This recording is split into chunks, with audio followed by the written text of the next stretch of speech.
স্বপ্ন কি শুধু রাতে দেখার জন্য, নাকি তা বাস্তবে জেগে রূপ দেওয়ার জন্য?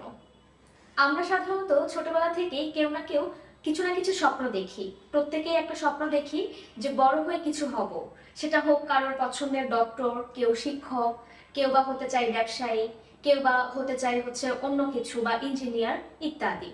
কিন্তু আমরা বড় হয়ে স্বপ্ন পূরণ করার চাইতে বেশি শিখে যাই অসম্ভব, খুব কঠিন, পারবো না। এই তিনটা বিষয় আমরা খুব বেশি শিখি।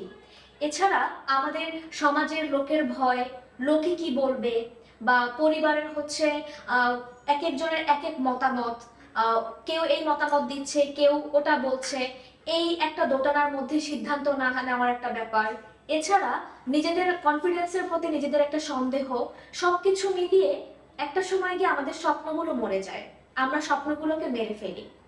তো আমি আজকে একটা জিনিস বলতে চাই, সেটা হলো স্বপ্নেরও কিন্তু দাম আছে। আর সেই দামটা হলো ধৈর্য, কঠোর পরিশ্রম করা, কোনো কিছুতে হতাশ হলে সেখানে লক্ষ্য স্থির রেখে হাল না ছেড়ে দেওয়া। ছোটবেলা থেকে কিন্তু আমরা কেউ না কেউ এই কবিতাটা শিখেছি বা আমরা পড়েছি, একবার না পারলে দেখো শতবার। আমি জাস্ট একটা লাইনই বললাম, কারণ আমার মনে হয় এই একটা লাইনই আপনারা অনেক কিছু বুঝে নেবেন। একবার না পারলে আমরা শতবার সেটা নিয়ে চেষ্টা করতেই পারি। তাতে কিন্তু আমাদের সফলতা কিন্তু কখনো পিছিয়ে যাবে না, বরং আমরা যতবারই চেষ্টা করব ততবারই নতুন কিছু শিখতে পারবো। তো আজকে থেকে আমরা প্রত্যেকেই এই প্রতিজ্ঞাটা করা উচিত, বা আমাদের এইটা ফোকাস দেওয়া উচিত যে আমাদের লক্ষ্যটা আসলে কি, আমরা তার দিকে কতটা ফোকাস দিচ্ছি, আর কতটা পূরণ করার জন্য আমরা সুন্দরভাবে অর্গানাইজ করছি, স্বপ্ন দেখছি কিভাবে কি করা যায়। এই বিষয়টা আজকে থেকে আমরা প্রত্যেকেই ভাববো। এছাড়া বলতে গেলে আপনার বড় বড় যারা আজকে সফলতা লাভ করেছে, অনেক গুণী ব্যক্তিজন, তারা প্রত্যেকেই কিন্তু তাদের এই স্বপ্ন পূরণের পিছনে কিন্তু অনেকটা স্ট্রাগল করে তারপর তাদের লক্ষ্য বা তাদের স্বপ্নে তারা পৌঁছাতে পেরেছে।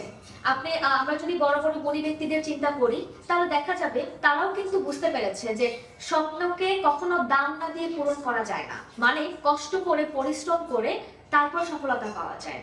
তো আমার কাছে মনে হয় হয়তো আমি যে কথাগুলো বলে থাকি সব সময়, সেগুলো হয়তো আমাদের জীবনের প্রত্যেকেরই কোনো না কোনো কাজের ক্ষেত্রে হয়তো প্রয়োজন হতে পারে বা হেল্পও হতে পারে।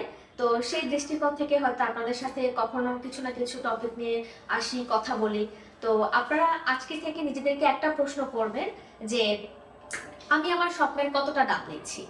তো এই আজকের জন্য থাকলো। সবাই ভালো থাকবেন, সুস্থ থাকবেন। আল্লাহ হাফেজ।